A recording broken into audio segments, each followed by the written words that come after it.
by the way, super fan Chris Geneseth is out there, and he's got a question for you, Michael, so I'm going to ask it. Great. He says, do you compile this data to prove out the safety case to the FAA? Great question. I was going to ask this because I was thinking BVLOS waiver, beyond visual line of sight waivers.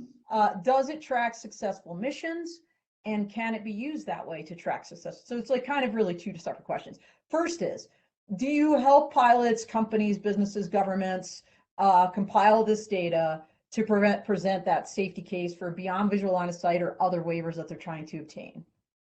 Yes, they have. We have, our data has been used to get approval at some of the highest level operations out there. Now that we can disclose, it will be disclosed by the customers when they're ready. But yeah, that is used, and they have a certain criteria that comes in from the FAA. That's how we started a couple 3 years ago, was these waivers going in. They're like, well, how do you know all the buildings are such height? Okay, well, they go and collect the data. How many roads are you going to pass over? Well, then they go collect all that data. How many lanes, and what are the speed limits, and what are the probabilities? So that's how we built our system, was getting the pushback from the federal government.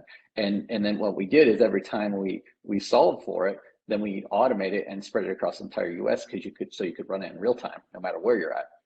How do you know that populations don't change from morning to night or in the afternoon?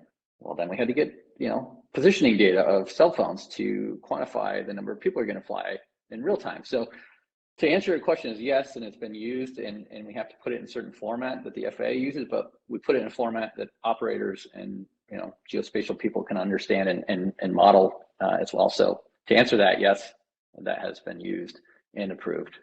And up to 135 too. Up to 135, and that's the drone delivery, the on-demand carrier. And again, I'm not even the expert. I have a team of experts that understand, but it's a big deal. Yep, and it's and there'll be some announcements at UVSI. Awesome. And then his second question, which is kind of related. There's two more questions that are related. So the tracking. Does it track? Yeah. So on that, we have partners that do that. So we try and find the line of Airspace Link at what we're really good at, and then we have partners that are maybe deeper into the telemetry and the fleet management and things like that. But when you put those systems together, is where you start to see the magic. Yeah, well, a lot of magic there, and I know you can't maybe necessarily reveal some of these companies or governments that used your data to obtain waivers, but Michael, I mean, it's very public. You guys have been doing some incredible operations, I believe, up in Detroit, right, where you guys are headquartered. Didn't you do some significant kind of cross-river, cross-country deliveries using your system with a whole host of partners? Yeah, there's been a lot of operations. It was just recently announced we're supporting Workhorse for some medical deliveries. They have the electric vehicle with the built-in drone. Yeah, they were on the show last year. Oh, okay. Yeah, excellent. Yeah. So great team. They'll be doing some operations this summer. We got the award. We do have Mission Go with Beaumont Hospital. It's been called Miracle Mile, running operations in Royal Oak and Birmingham, which is a pretty densely populated area. Just an amazing team there, by the way, Mission Go. They're super professional running operations. Again, also on the show previously. Okay. Last November. Yeah, they were our month sponsor last November. Yeah. Yeah. So we brought in, and again, this is where communities come in. All these projects have been created because of our Fly Safe program. Is how do we bring in operations? How do we fund those? And how do we get our businesses involved? It's happening over at repeat.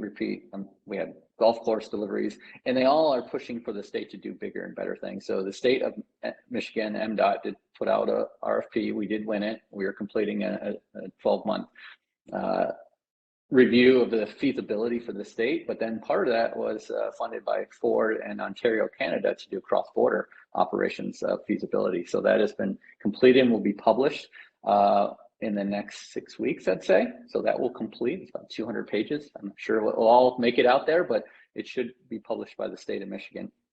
On that, it created another demand where there's large automotive companies that we can't, but there was a border shutdown for 10 days. And, in Detroit to Windsor is the busiest cross-border for cargo in the country.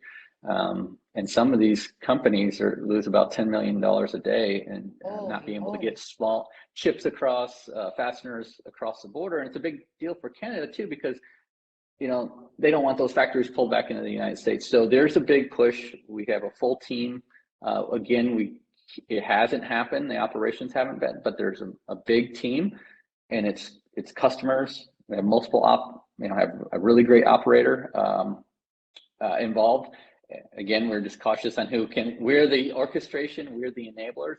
We'll let them do all the publishing of that, but we're the ones that actually got the award to set it up and make these happen. So